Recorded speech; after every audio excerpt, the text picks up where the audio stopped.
Muller-Lyer illusion. This illusion consists of two lines of equal length. One line has outward-pointing arrowheads at both ends, while the other has inward-pointing arrowheads. Despite being the same length, the line with outward-pointing arrowheads appears longer to most people due to the perceived depth cues provided by the arrowheads. In this example, you put a line across the three lines and confirm they are the same length. The arrowheads just trick your brain that the lines have different lengths. Ponzo illusion. In this illusion, two horizontal lines are placed between two converging lines that create the impression of depth. The top line appears longer than the bottom one, even though they are of equal length. This illusion occurs because our brain interprets the converging lines as perspective cues, making the top line seem farther away and therefore larger.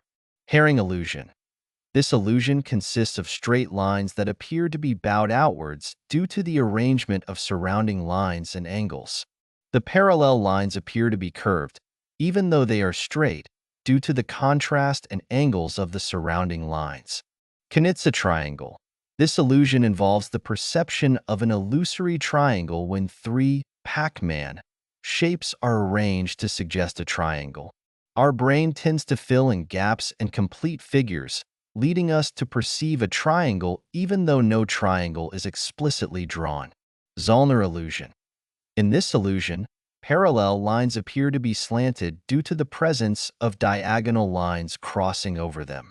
The intersections of the diagonal lines with the parallel lines create an optical effect that makes the parallel lines seem skewed. Ebbinghaus Illusion. This illusion involves two circles of the same size surrounded by larger or smaller circles. The circle surrounded by larger circles appears smaller than the other, while the one surrounded by smaller circles appears larger. This illusion demonstrates how our perception of an object's size can be influenced by the context in which it is presented. Necker cube. This illusion involves a wireframe cube drawing that can be perceived in two different orientations, switching between a top-down and bottom-up view. The ambiguous nature of the drawing allows our brain to interpret it in multiple ways, leading to perceptual switching between the two orientations. Poggendorff Illusion. In this illusion, a diagonal line is interrupted by a rectangle. The line appears to be misaligned due to the presence of the rectangle, even though it is actually continuous.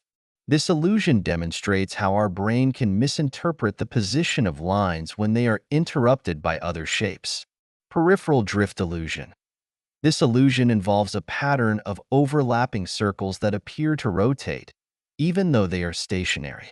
The arrangement of the circles and their color gradients creates an optical effect that gives the impression of rotational motion. Rotating snakes is an optical illusion developed by Professor Akiyoshi Kitaka in 2003. A type of peripheral drift illusion, these snakes consist of several bands of color which resemble coiled serpents. Although the image is static, the snakes appear to be moving in circles. The cafe wall illusion, also known as the Münsterberg illusion. This illusion involves a grid of alternating black and white tiles that appear to be tilted. Despite the lines being straight and parallel, the alternating pattern of black and white tiles creates an optical illusion of a tilted grid.